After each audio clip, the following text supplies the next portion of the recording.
사도행전 17장 16절 말씀부터 31절까지 조금 깁니다마는 한 절씩 교독해서 읽겠습니다. 사도행전 17장 16절에서 31절, 가정에 계신 분들도 성경을 각자 좀 펴시면 좋겠습니다. 사도행전 17장 16절부터 31절 교독해서 읽겠습니다. 바울이 아덴에서 그들을 기다리다가 그 성에 우상이 가득한 것을 보고 마음에 격분하여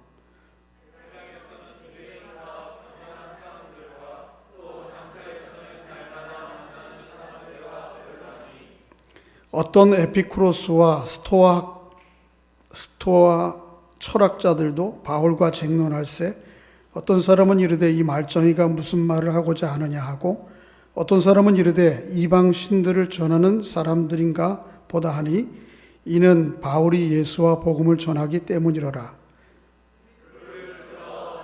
바고로 하며 말하기를 내가 말하는 이 새로운 가르침이 무엇인지 우리가 알 수 있겠느냐. 내가 어떤 이상한 것을 우리 귀에 들려주니 그 무슨 뜻인지 알고자 하노라 하니 모든 아덴 사람과 거기서 나그네 된 외국인들이 가장 새로운 것을 말하고 듣는 것 이외에는 달리 시간을 쓰지 않음이더라. 바울이 아레오바고 가운데 서서 말하되 아덴 사람들아 너희를 보니 범사에 종교심이 많도다. 내가 두루 다니며 너희가 이해하는 것들을 보다가 알지 못하는 신에게라도 새긴 단도 보았으니 그런즉 너희가 알지 못하고 이해하는 그것을 내가 너희에게 알게 하리라. 우주와 그 가운데 있는 만물을 지으신 하나님께서는 천지의 주제시니 손으로 지은 전에 계시지 아니하시고 또 무엇이 부족한 것처럼 사람의 손으로 섬김을 받으시는 것이 아니니 이는 만민에게 생명과 호흡과 만물을 친히 주시는 이심이라. 인류의 모든 족속을 한 혈통으로 만드사 온 땅에 살게 하시고 그들의 연대를 정하시며 거주의 경계를 한정하셨으니 이는 사람으로 혹 하나님을 더듬어 찾아 발견하게 하려 하심이로되 그는 우리 각 사람에게서 멀리 계시지 아니하도다. 우리가 그를 힘입어 살며 기동하며 존재하느니라. 너희 시인 중에 어떤 사람들의 말과 같이 우리가 그의 소생이라 하니 이와 같이 하나님의 소생이 되었은즉 하나님은 금이나 은이나 돌에다 사람의 기술과 고안으로 새긴 것들과 같이 여길 것이 아니니라. 알지 못하던 시대에는 하나님이 간과하셨거니와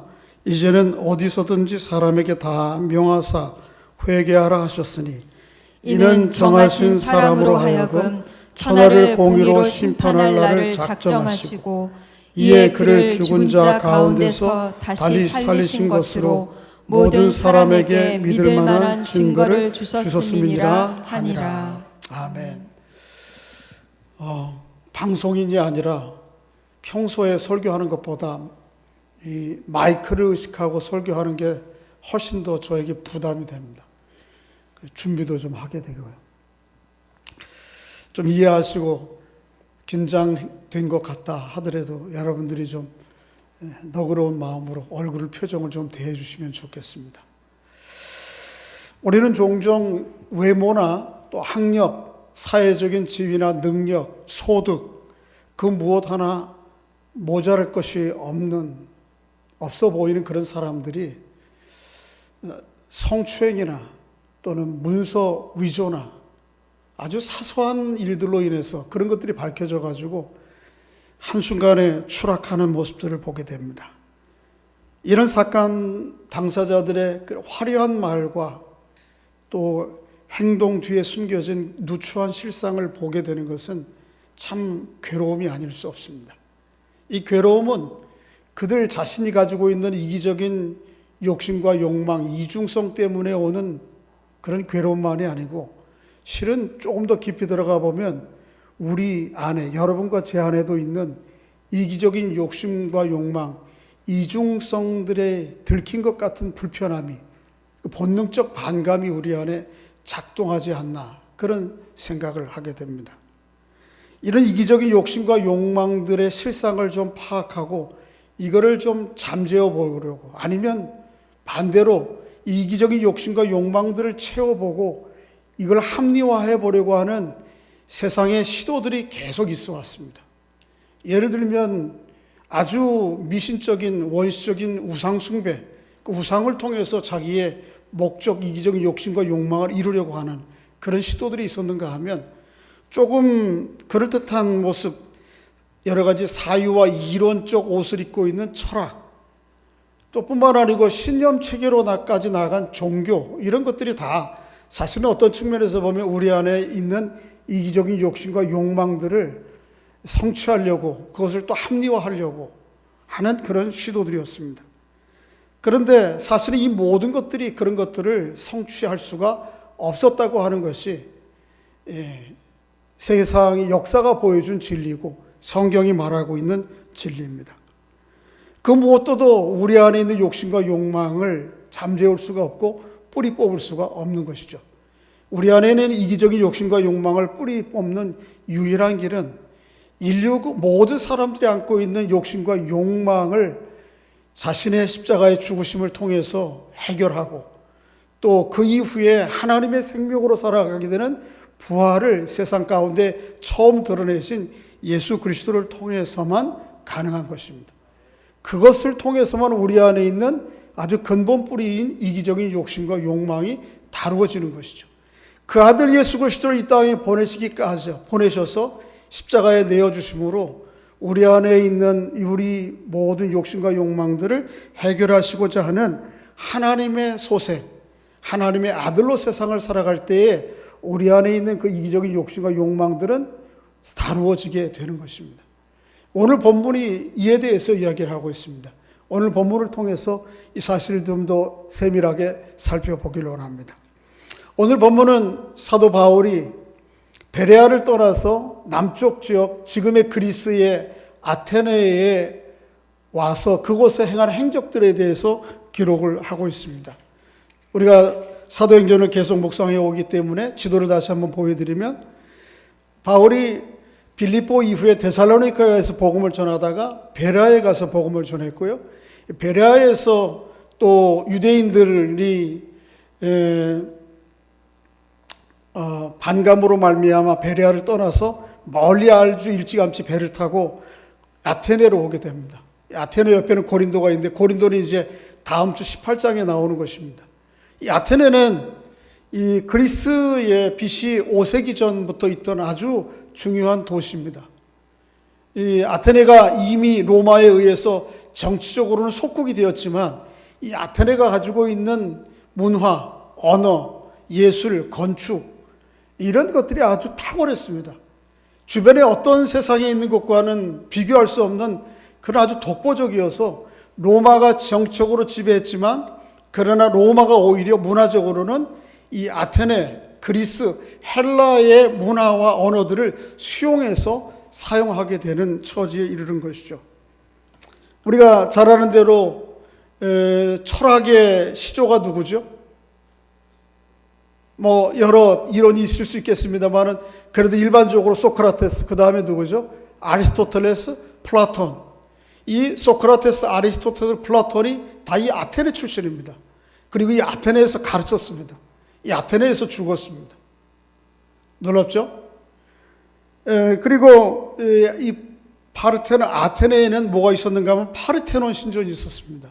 이게 BC 5세기경에 지어졌어요. BC 5세기경을 우리 한국의 역사를 살펴보니까 고조선 시대더라고요. 고조선. 그런데 이때 벌써 이 파르테논 신전이 있었어요. 이 파르테논 신전은 이 아테네 도시를, 국가를 수호하는 수호신 아테나를 섬기는 신전이에요. 이 규모가 얼마나 큰지 혹시 여러분 그림상에 보시면 사람이 요만한 것입니다. 이 높이가 12m, 이 폭이 얼마인가 하면 30m, 이 길이가 얼마냐 하면 70m. 이걸 화강암을 기둥을 세워서, 지금은 이 지붕이 다 없어졌습니다만은 이 지붕까지 세우고, 이 지붕 언저리에 돌아가면서 신상들의 모습과 당시의 위인들의, 사람들의 모습을 세운 이 아주 고대 건축의 아주 독보적인 건축물이죠. 지금도 여행을 가면 이곳을 볼 수가 있는데 그리스를 가면 이곳을 돌아보지 않고는 여행을 할 수 없다 할 정도였습니다. 이게 세워졌어요. 놀랍지 않아요?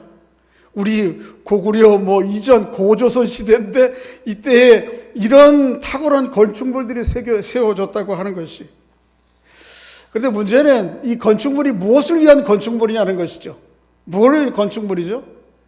아테나, 우상을 섬기기 위한 건축물이고, 이 파르테논 이외에도 그리스 인근 지역에는 수없이 우상들이 많았어요. 그리고 우상을 섬기는 건축물들이 많았습니다. 그래서 사실은 이 건축물이 건축학적으로 위대해 보일지 모르지만은 이거를 좀 가치 측면에서 보면 무엇입니까? 인간의 이기적인 욕심과 욕망을 채워줄 우상들을 섬기기 위한 응축물인 것이죠. 금과 상아로 만드는 아테나 신상이 가운데 12m가 있었다고 그래요. 날씨가 좋은 날에는 64km 밖에서도 이 건물들을 화려하게 볼 수 있었다. 뚜렷이 볼 수 있었다라고 할 정도니까 얼마나 당시의 위용이 대단했나 하는 것을 알 수가 있었어요. 이 건축물 이외에도 이 아테네에는 도시에는 온갖 우상들이 많았어요. 그리고 우상을 섬기는 신전들이 많았어요. 오늘 본문 한번 18절을 읽어볼까요? 16절 읽어볼까요? 시작. 바울이 아테네에서 그들을 기다리다가 그 성의 우상이 가득한 것을 보고 마음에 격분하여. 온통 우상이었어요. 어느 정도 우상이 많았는가 하면 한번 23절 읽어보겠습니다. 23절 시작. 내가 두루 다니며 너희가 위하는 것을 보다가 알지 못하는 신에게라고 새긴 단도 보았으니 그런즉 너희가 알지 못하고 위하는 그것을 내가 너희에게 알게 하리라. 그들이 알만한 신, 하늘신, 태양신, 바다신, 무슨 큰 짐승신 다 만들어 놓고 혹 그들이 잃어버릴 수 있는 신이 있잖아요. 그래서 잘 우리가 인식은 못하지만 인지 못하는 그 신들을 위한 제단도 만들어 놓을 정도예요. 나중에 로마 시대에는 AD 2세기경에는 판테온이라고 하는 건물이 있는데 이 판테온은 모든 신들을 위한 제단이라는 뜻입니다. 판이라고 하는 게 모든 뜻이고 대온이라고 하는 건 신이라는 뜻이에요. 그러니까 그리스와 로마 시대 전체가 다 우상의 제국이다 얘기해도 결코 지나지 않는 것이에요. 소크라테스의 제자 역사가인 크세노폰이라고 하는 사람이 있는데 그 사람은 이렇게 얘기했습니다. 아테네시 전체가 도시 성 전체가 하나의 제단이다. 그리고 아테네에 사는 모든 사람들은 하나의 한 제물이다 라고 할 정도로 아테네가 겉외향적으로 볼 때는 대단해 보이는지 모르지만 그 실상이 무엇인가 하는 것들을 우리에게 보여줘요. 오늘 본문에 보여주는 것처럼 사실 아테네에는 이렇게 원시적인 우상들만 넘쳐나는 곳이 아니었어요. 그것과는 조금 다른 측면의 우상도 있었어요. 그게 뭐죠? 아테네 그리스에 있는 철학입니다. 오늘 본문에 바울이 누구와 함께 변론하죠? 에피쿠로스 학파 철학자들과 스토아 학파 철학자들과 변론합니다. 한번 읽어볼까요? 몇 절이죠? 18절 17절 18절 읽어보겠습니다. 시작. 회당에서는 유대인과 경건한 사람들과 또 장터에서는 날마다 만나는 사람들과 변론하니 어떤 에피쿠로스와 스토아 철학자들고 바울과 쟁론할세. 거기까지만 읽겠습니다. 누가 있었다고요? 철학자들이 있었어요. 본문 당시에 그리스의 철학은 큰 4개의 주류 학파가 있었습니다. 하나는 플라톤 학파가 있었고요. 소크라테스의 제자. 두 번째는 스토아 학파라고 하는 학파가 있었습니다. 그리고 오늘 본문에 나오는 두 학파, 에피쿠로스 학파와 또는 누가 있었어요? 스토아 학파, 소요 학파가, 플라톤 학파, 소요 학파, 에피쿠로스 학파, 스토아 학파. 근데 오늘 본문에는 이 4학파 중에 두 학파, 에피쿠로스 학파와 스토아 학파 사람들과 바울이 변론하며 복음을 전하는 것입니다. 이 철학에 대해서 세밀하게 소개할 시간은 없고요. 간략하게 얘기하면 에피쿠로스 학파는 이런 것입니다. 이들은 신의 절대자, 신의 존재를 어느 정도 인정해요. 그런데 그 신은 이 인간 사회에 구체적으로 개입하지 않는다는 생각을 가지고 있었어요. 어렴풋이 사람과 다른 전능자, 신의 존재는 있긴 할 것 같은데 그는 그대로 있고 인간 사회에 대해서 시시콜콜하게 개입하지 않는다. 그래서 인간은 스스로의 생각과 판단과 이성으로 말미암아 스스로의 길을 개척해 간다라고 하는 그런 생각을 가지고 있었어. 그래서 육체보다는 정신적 사유를 통해서 사람들이 살아가야 될 길들을 개척하고 정신적 쾌락, 정신적 즐거움을 가장 고상한 가치로 여긴 사람들이었습니다. 그런가 하면 스토아파는 좀 반대였어요. 스토아파는 이 세상에 존재하는 모든 것 배후에 원론적 이성이 있다고 생각하고 합리적 이성이 있다고 생각하고 그 합리적 이성을 추구하고 쫓아서 세상은 전개되고 유지되고 또 우리 모두는 그 합리적 이성이 요구하는 대로 따라가야 된다라고 하는 생각입니다. 좀 크게 분류하자면 에피쿠로스 학파는 신이 아주 초월해 있다고 생각해요. 독립적으로. 인간사와 별로 상관없이.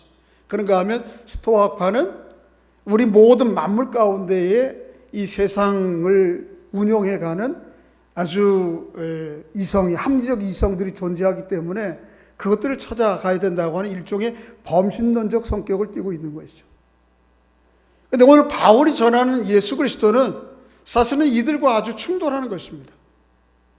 여러분, 에피쿠로스 학파와 스토아 학파가 앞에서 소개했던 원시적인 우상숭배와는 분명히 달라요. 그렇죠?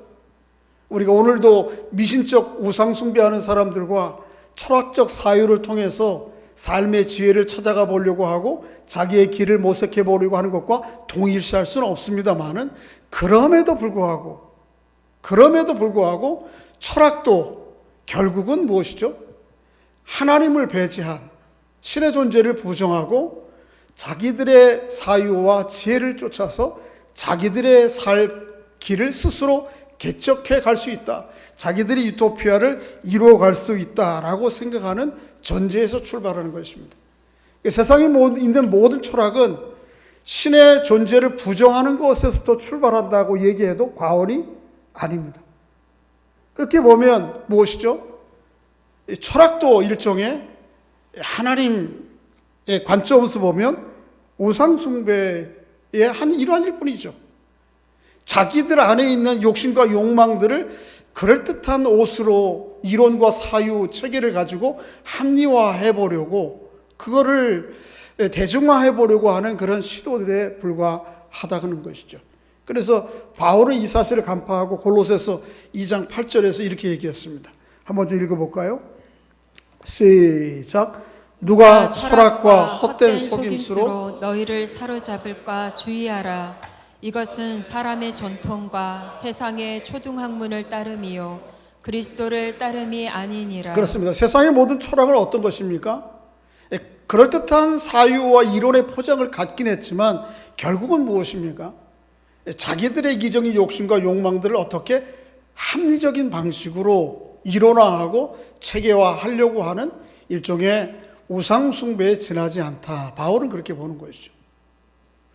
존 칼빈 종교개혁자는 우리가 잘 아는 대로 그래서 우상은 저기 밖에 만들어져 있는 그 무엇, 동물 형상이 아니고 그것만이 아니고 우상은 실제적으로 어디에서 만들어지는 것이죠? 우리 안에서 만들어지는 것입니다. 그래서 칼빈은 이야기하기를 인간의 마음이 뭐라고요? 우상 공장이다 그렇게 표현했습니다. 우리 안에 있어요. 우리 안에. 바울이 오늘 이것을 간파하면서 복음을 전하는 것입니다. 바울이 이 복음을 전할 때에 당연히 이 충돌이 일어나겠죠. 그죠? 왜냐하면 여러 우상들, 온갖 우상들, 이름 없는 우상까지 섬기는 그들에게 한 하나님, 또 그 하나님께서 온 세상 만물을 지으시고 또 만물을 지으셨을 뿐만 아니라 그분이 우리 안에 아주 가까이 내재해 계시다고 하는, 그분은 온 우주 만물을 지으신 초월자이시기도 하지만, 그래서 이 세상에 돌아가는 이들과 독립되어 계시는 분이긴 하지만 동시에 그분은 우리 안에 아주 가까이 와 계시다라고 하는 이 하나님을 소개할 때에 그들과 충돌이 안 일어날 수가 없는 것이죠.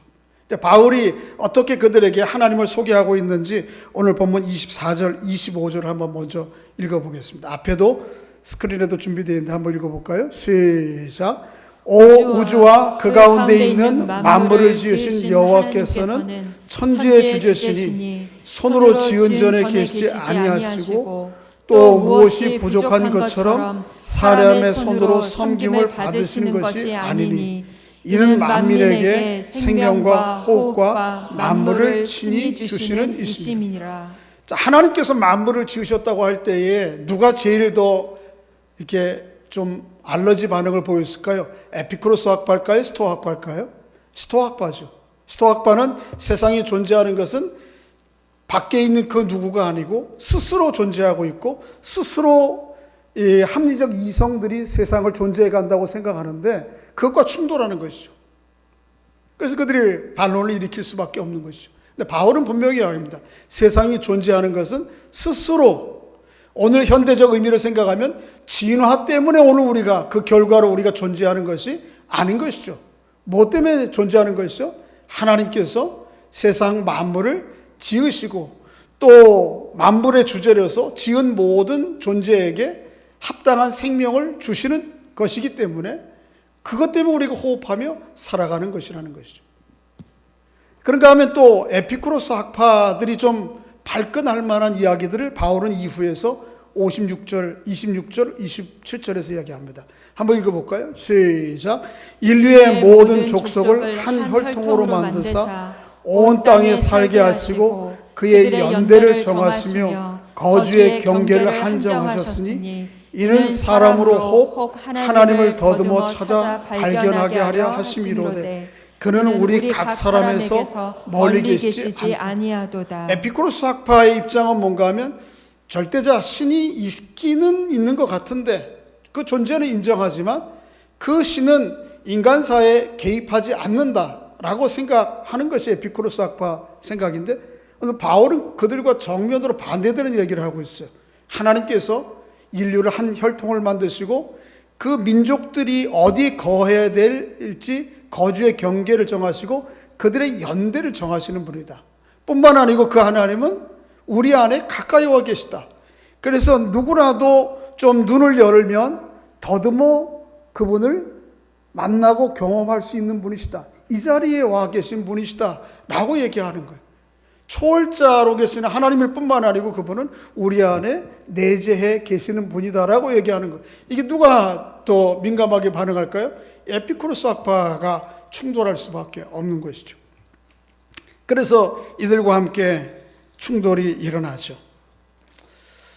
이렇게 반감을 가지고 다가오는 에피쿠로스 학파, 스토아 학파 사람들에게 바울이 아주 놀라운 접근을 통해서 그들과 함께 변론합니다.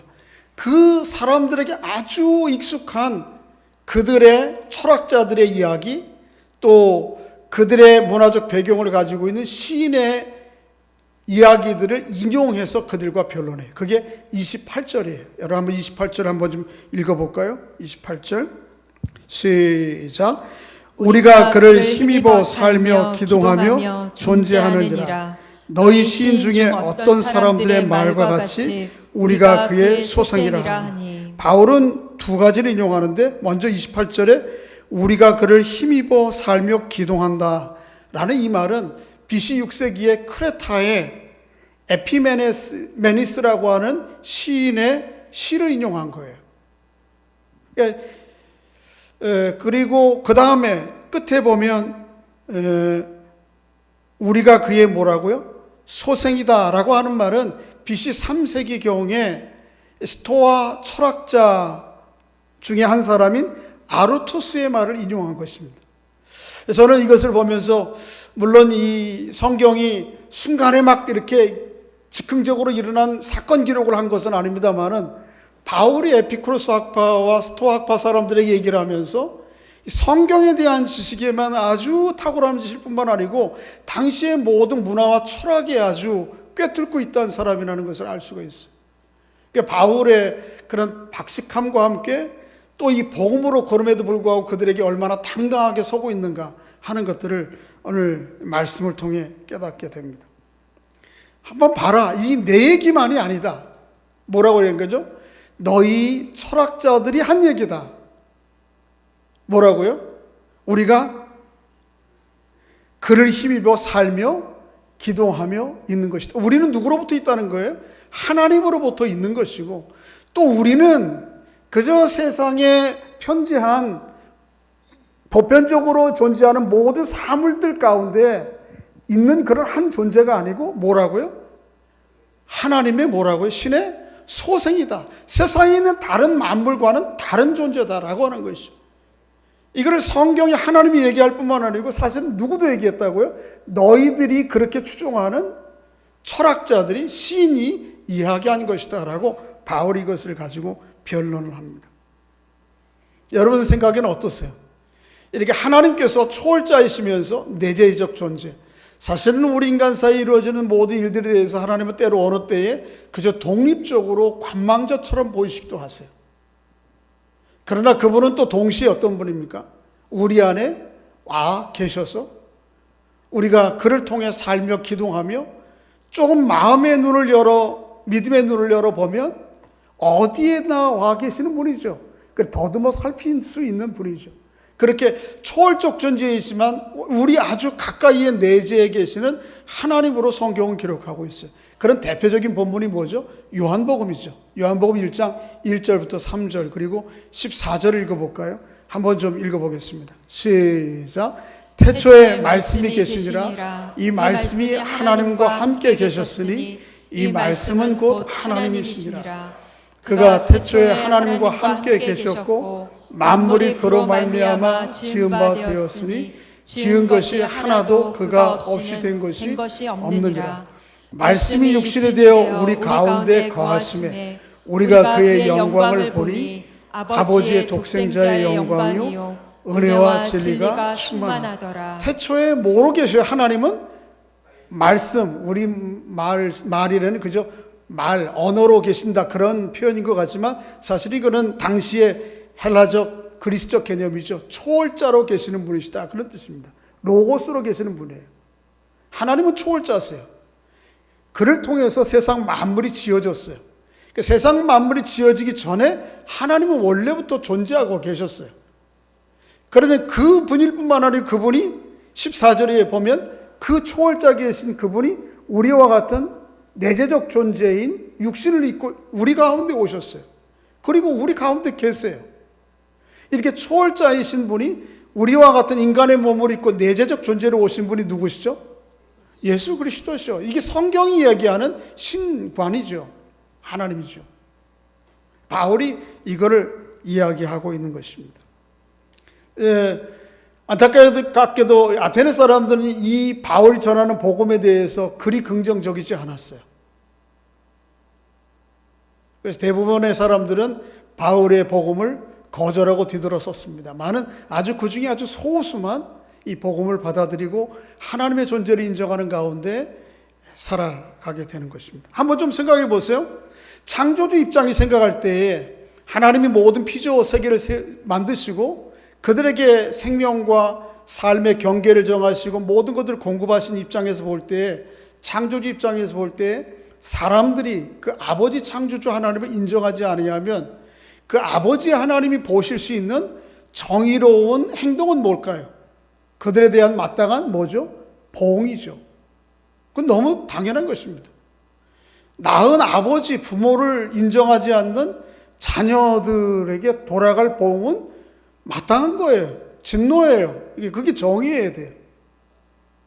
오늘 바울이 그 이야기를 하고 있어요. 안타깝게도 세상 만물은 창조주 하나님에 대해서 마땅하게 반응을 해요. 여러분 시편 19편을 보면 그런 말씀이 있죠. 만물이 하나님을 어떻게 하죠? 하나님을 창조하죠. 그래서 하늘이 하나님의 영광을 선포하고 궁창이 그의 손으로 만드신 일을 나타낸다. 하늘이 뭘 시인의 물론 해석이긴 하지만 이 자연 만물이 누구를 찬양하고 있어요? 하나님을 찬송하고 있어요.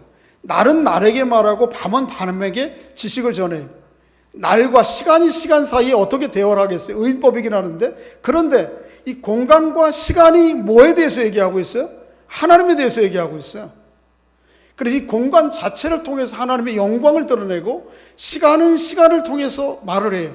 날은 날에게 말하고 밤은 밤에게 지식을 전해요. 뭐에 대한 말, 뭐에 대한 지식?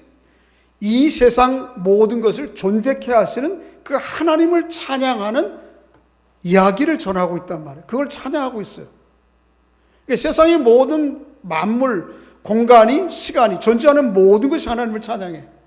근데 유독 그 하나님을 인정하지 않고 찬양하지 않는 존재가 한 존재가 있어요.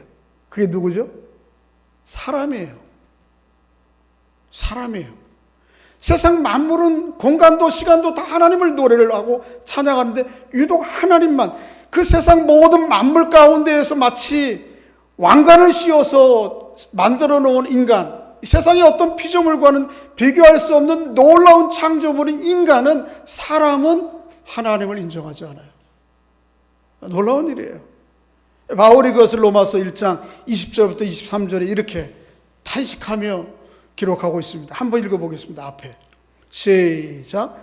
창세로부터 그의 보이지 아니하는 것들 곧 그의 영원하신 능력과 신성이 그가 만드신 만물에 분명히 보여 알려졌나니 그러므로 그들이 핑계하지 못할지니라. 하나님을 알되 하나님을 영화롭게도 아니하며 감사하지도 아니하고 오히려 그 생각이 허망하여지며 미련한 마음이 어두워졌나니. 하나님의 신성과 능력은 세상 만물 가운데 드러나서 시인이 설명하기를 공간, 시간도 하나님을 다 노래하는데, 그런데 사람은 그렇지 않아요. 사람만 하나님을 영화롭게 하지 않아요. 자기를 지으신 하나님 앞에 감사하지 않아요. 그리고 오히려 그 생각이 허망해져서 미련한 마음 가운데 빠져요. 그리고 하나님을 부정하는 가운데 스스로 자신들의 삶을 스스로 개척하겠다고 생각해요. 그래서 22절 23절 시작. 스스로 지혜 있다 하나 어리석게 되어 썩어지지 아니하는 하나님의 영광을 썩어질 사람과 새와 짐승과 기어다니는 동물 모양의 우상으로 바꾸었느니라. 하나님의 존재를 부정하고 하나님께 영광을 돌리지 아니하면 남은 것은 뭐죠? 나를 위한 나의 영광을 구할 수밖에 없는 거예요. 모든 인간이 이룰 수 있는 자리입니다. 그렇죠? 바울이 볼 때는 그런 거예요. 세상의 모든 피조물은 그 피조물 지음받은 합당하게 하나님 앞에 영광과 감사와 자기 기능을 하는데, 자기 역할을 하는데 오직 한 사람, 한 존재, 인간만이 그 일을 행하지 않아요. 그렇게 사람이 이런 마땅하게 하나님 앞에 반응하지 못할 때 돌아올 것은 뭐라고요? 하나님의 진노죠. 그래서 읽지는 않겠습니다만 로마서 1장 8절에 보면 이렇게 표현하고 있어요. 하나님의 진노가 불의로 진리를 막는 사람들의 모든 경건치 않음과 불의에 대하여 하늘부터 나타나나니. 하나님의 진노가 이미 모든 사람들 위에 드리워져 있어요. 이유는 뭐죠? 창조주 하나님, 아버지 하나님을 인정하지 않고 부정하는 것 가운데 오는 결과예요. 이미 우리 안에 모든 사람들 위에 창조주 하나님의 진노가, 창조주 하나님에 대한 부정에 대한 대가가 드리워져 있습니다.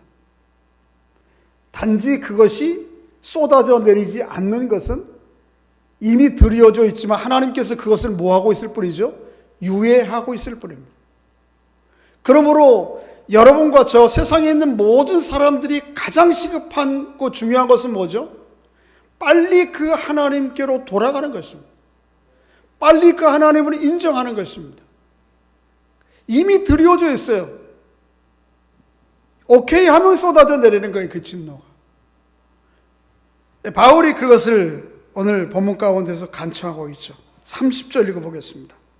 30절 시작.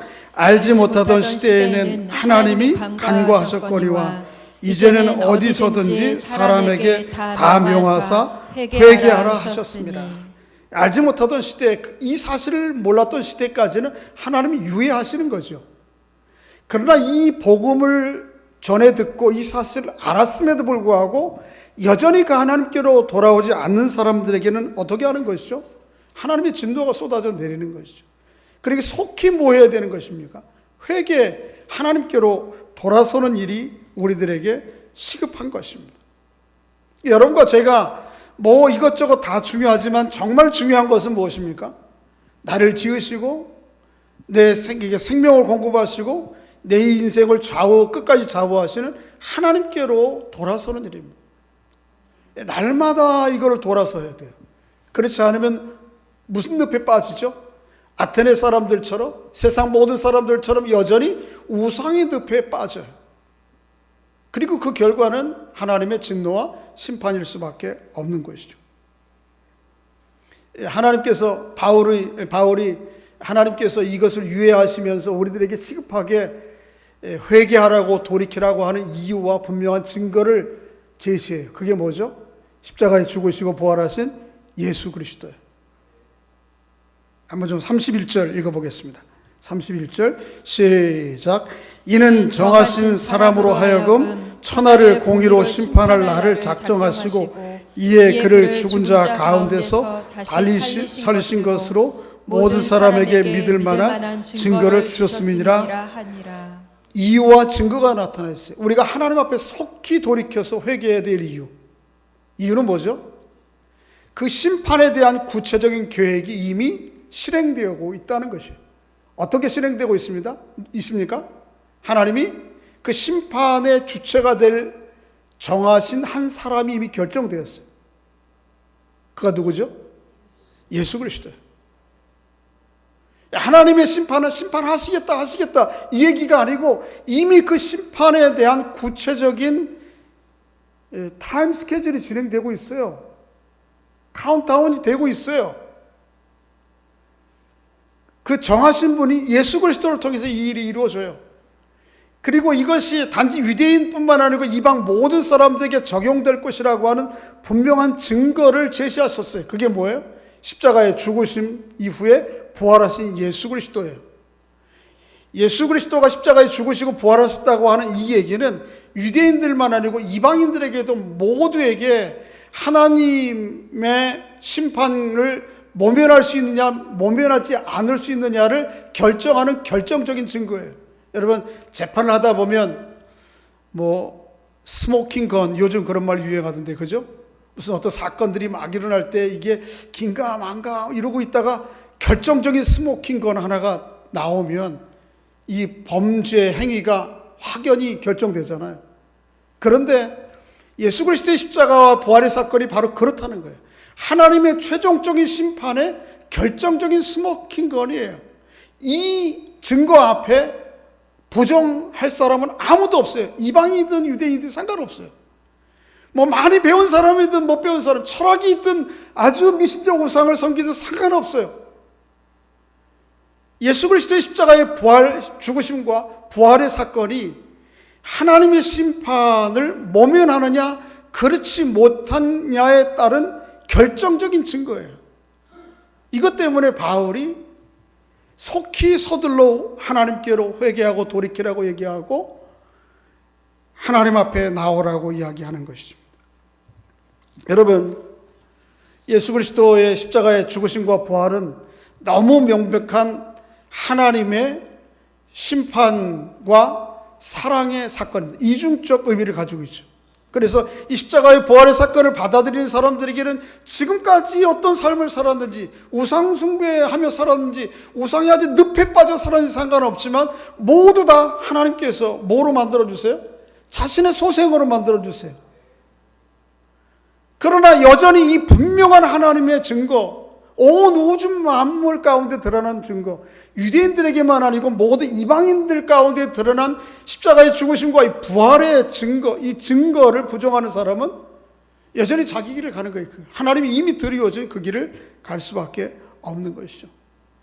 예수 그리스도 십자가의 죽으심과 부활의 증거가 너무 명백한 하나님이 이 세상 만물에 대한 최종적인 일들에 대한 하나님의 역사인 것을 기억하고 이 예수 그리스도의 십자가의 죽으심과 부활을 여러분 증거로 삼아 하나님의 진노를 묘문하고 반대로 하나님의 크신 은총 가운데 하나님의 자녀로서 남은 생애를 살아가고 영원한 삶을 살아가는 은혜가 있기를 주의 이름으로 소원합니다.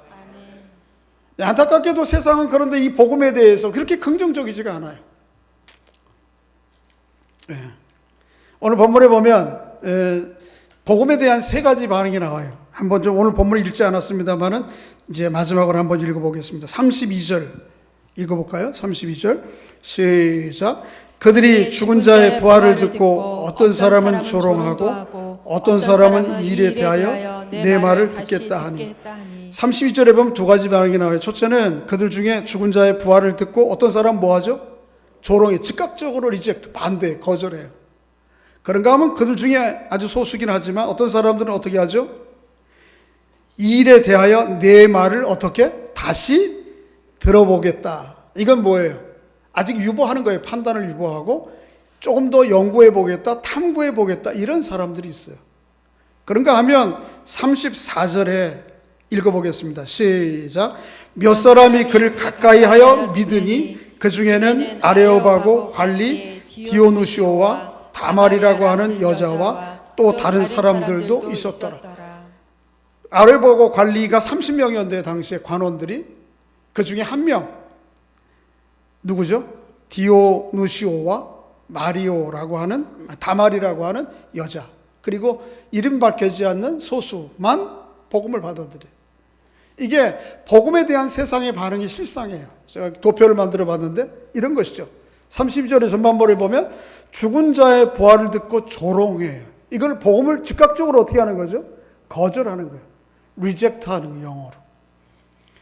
그러니까 32절 하반절에 보면 내 말을 다시 들어보겠다. 이 복음에 대한 이 탐구의 마음들이 여전히 열려있는 사람들도 있을 수 있어요. 대부분의 사람들은 사실은 좀 맨 위에 가깝죠. 그런가 하면 34절 보면 몇 사람은 그를 가까이 하여 어떻게 하죠? 믿죠. 믿음. 제자 훈련할 때 맨 앞에 거절, 이걸 뭐라고 그러죠? reject라고 그러죠. 그런가 하면 글쎄 거기 뭐 좀 진리가 나를 위한 진리가 있을지 모르겠다라고 탐구하는 걸 research라고 그러죠. 그런가 하면 복음을 즉각적으로 받아들이는 receive, 믿는 사람들이 있어요. 그래서 이 복음에 대한 세 가지 반응을 세 개의 영어로 얘기하면 R, 그렇게 이야기할 수 있습니다. 안타깝게도 대부분의 사람들은 이 복음을 어리석게 생각하고 하찮게 생각하고 오히려 자기들이 가려고 하는 것을 가로막는, 사실은 그럴 수밖에 없죠. 이기적인 욕심과 욕망들을 채우기 위한 여러 시도들이 우상숭배라고 하는 복음에 비추어 볼 때 자기들이 길을 가로막는 거니까 거절할 수밖에 없는 것이죠. 이게 세상의 반응이에요.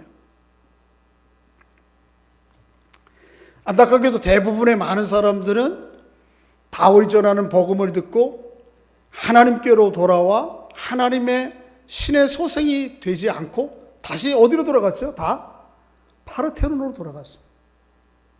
이 파르테논은 그 중앙에는 아테네의 수호신은 아테나를 섬기는 것만 아니고 이 건물 외곽 주위에는 다 그들이 섬기던 신상들이 조각되어 있거든요.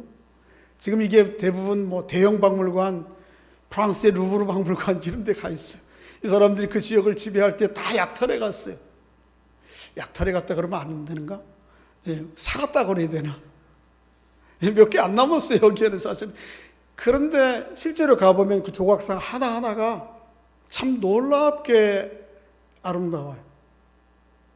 마치 사람의 부조를 이렇게 만들어 놓았는데 이 핏줄 같은 것이 막 진짜 피가 곧 흐를 것 같은 생각이, 느낌이 들 정도로 이렇게 아주 대리석으로 그 안에 있는 건물의 이 건물 구조의 아름다움과 미형은 말할 것도 없고 조각상 하나하나가, 그런데 다 그게 뭐죠? 우상이에요. 자기들 안에 욕심과 욕망들을 응축해 만들어 놓은, 그것이 이루어질 것이라고 하는 기대와 열망들을 담아 만들어 놓은 건축물과 조각상들에 불과한 것이죠. 안타까운 것이죠. 그럼에도 불구하고 사람들은 다 어디로 가죠? 바울을 따라 하나님께로 나가기보다는 뒤돌아서서 다시 파르테논으로 돌아가는 것이죠. 로마 시대의 판테온으로 돌아가는 것입니다. 온갖 신들을 섬기기 위해. 자, 좀 길었습니다. 오늘 본문이 좀 굉장히 중요한 본문이에요. 사도행전 13장에 보면 바울이 비스디아 안디옥에서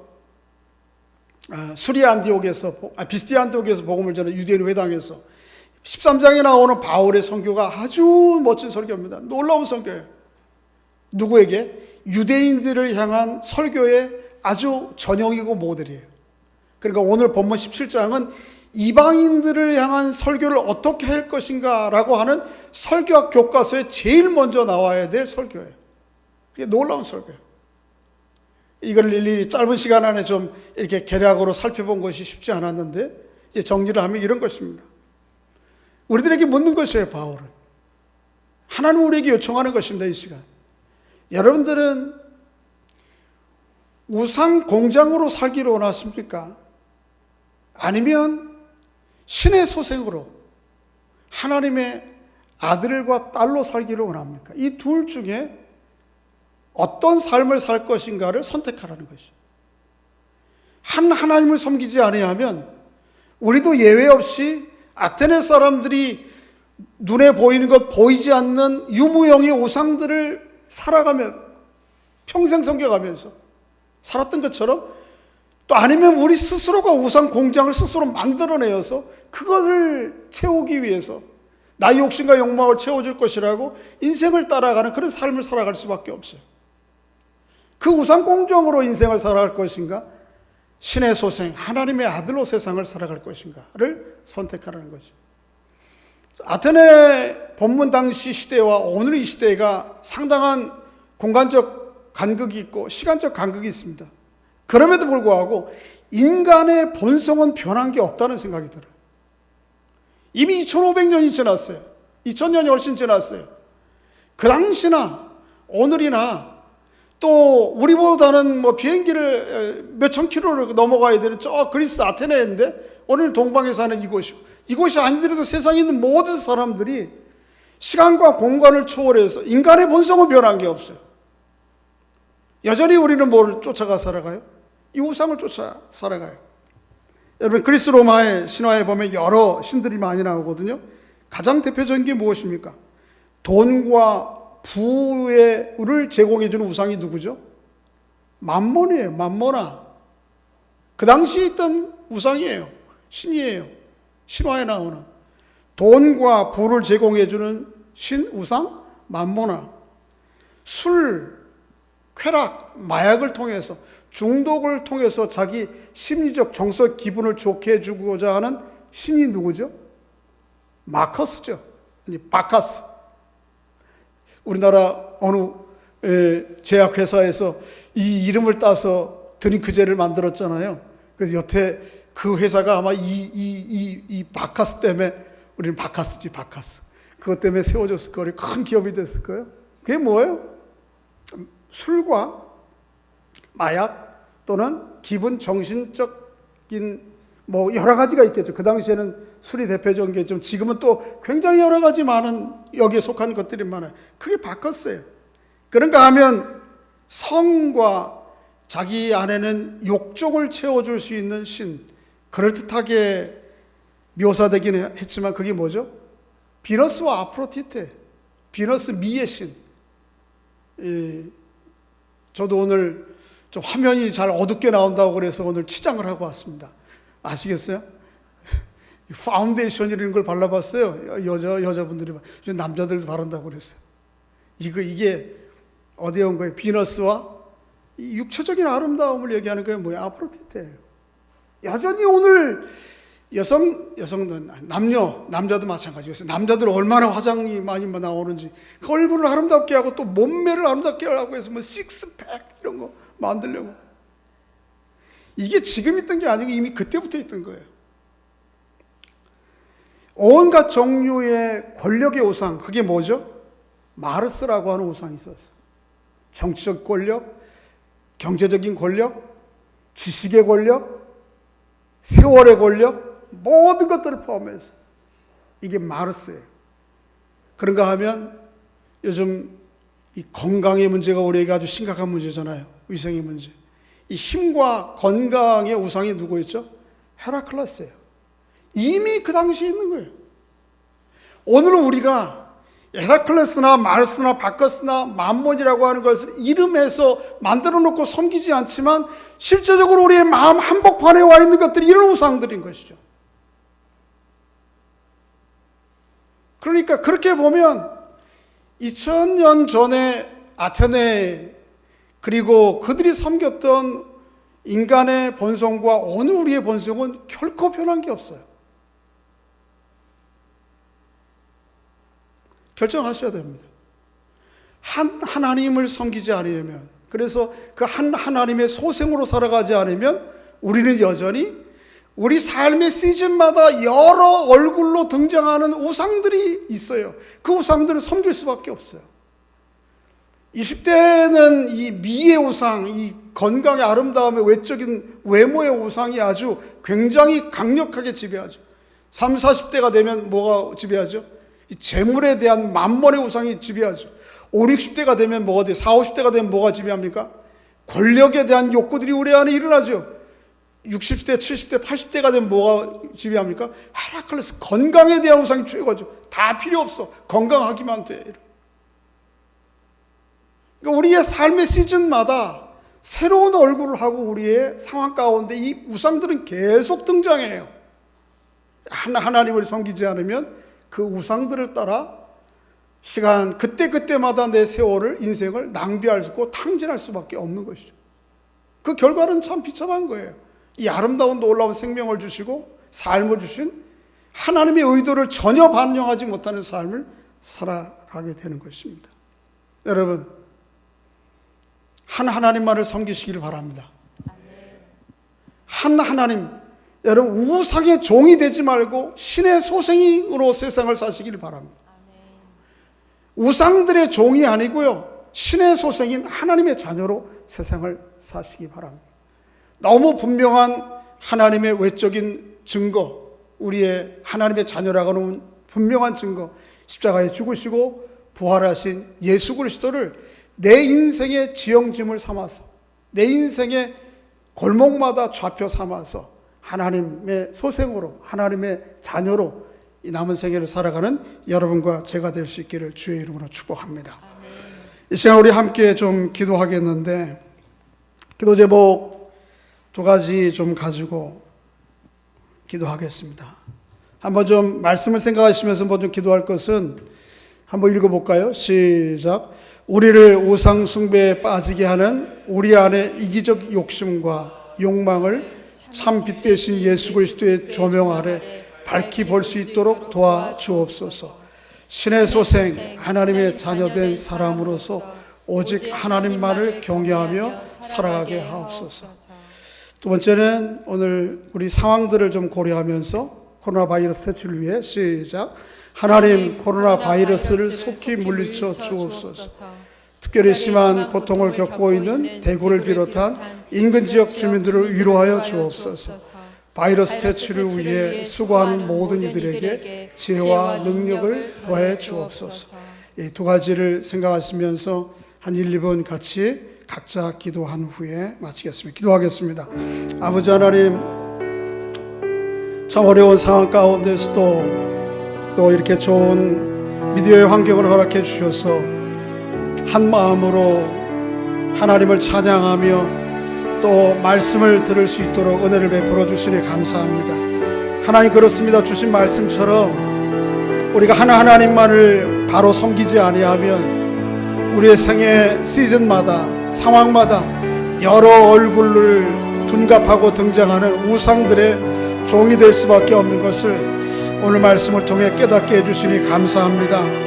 하나님, 우리 안에 이기적인 욕심과 욕망들을 참빛 대신 예수 그리스도의 빛 가운데 바로 보게 하시고 주 예수 그리스도를 통하여 하나님께로 돌아서는 하나님의 자녀로 세상을 살아가는 저희들 될 수 있도록 우리 하나님 인도해 주시기를 원합니다. 또한 아버지 하나님이여, 저희들의 모든 상황들을 주님 앞에 고합니다. 코로나 바이러스로 문제로 인해서 여러 두렵고 또 불안한 일뿐만 아니고 또 함께 예비할 수 없는 이런 어려운 상황 가운데 있는 걸 주님 아십니다. 이 모든 문제를 하나님 속히 해결하여 주시옵소서. 하나님의 특별히 이 문제로 인해서 심한 고통을 겪고 있는 대구와 인근 지역 주민들을 위로해 주시고, 또 이래 온 국민들이 마음을 합쳐서 하나님 퇴치에 힘쓸 수 있도록 도와주시고, 또 그 일들을 앞장서 수고하는 모든 종들에게 하나님 은혜와 복을 더해 주시기를 원합니다. 아버지 하나님, 우리를 우상에 빠지게 하는 우리 안의 이적인 욕심과 욕망을 참빛 대신 예수 그리스도의 조명 아래 밝히 볼 수 있도록 도와주옵소서. 신의 소생 하나님의 자녀된 사람으로 오직 하나님을 경외하며 살아가도록 은혜를 베풀어 주시옵소서. 아버지 하나님이 코로나 바이러스 문제를 속히 물리쳐 주옵소서. 특별히 심한 고통을 겪고 있는 대구와 인근 지역 주민들을 위로해 주시고, 또 일에 앞장서 수고하는 모든 이들에게 지혜와 능력을 더해 주옵소서. 이번 한 주간도 주님의 평안의 보호하심 가운데 거하는 한 주간 되도록 은혜를 베풀어 주시옵소서. 예수님의 이름으로 기도하옵나이다. 아멘.